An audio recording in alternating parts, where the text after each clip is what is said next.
Tonight we're learning new information about a fire that started right next to the Orpheum Theatre last week. We do know now that investigators believe that somebody did this intentionally, although firefighters kept the flames from touching much of the more than 100-year-old theater. One artist's work by the side and the back took on some damage. KC's Sydney Ferguson joins us outside of the Orpheum Theatre. And Sydney, take us through what you've learned about the fire.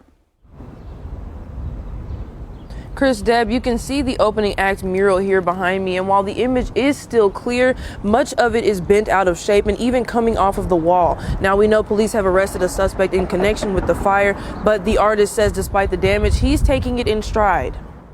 Almost 1 week after a fire broke out next door to the historic Orpheum Theatre, the artist behind the fire's only recorded casualty surveys the damage to his work for a second time. It was a bummer. I was disappointed to see that, just hoping that this was going to be up here for years and years. John Pirtle's opening act has been outside the Orpheum Theatre for 3 years, since it was selected to commemorate the theater's 100 years standing.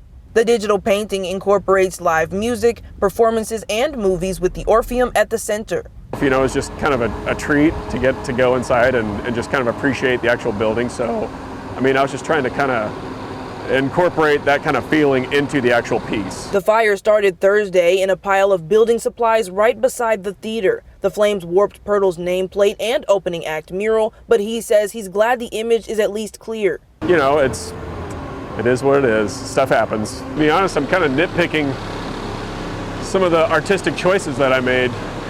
It's still unclear how the fire started, but the Wichita Fire Department says police arrested a man in connection with the fire Sunday. 33-year-old Jeremy Wyckoff was booked for arson, aggravated arson, criminal carry of weapons, and more.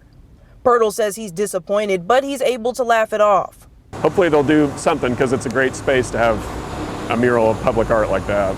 Pirtle says the Orpheum contacted him about the damage, but it's unclear if it'll fix his original work or hire someone new. Pirtle says he's glad people got to enjoy the painting before it was damaged, but just like the show, life goes on.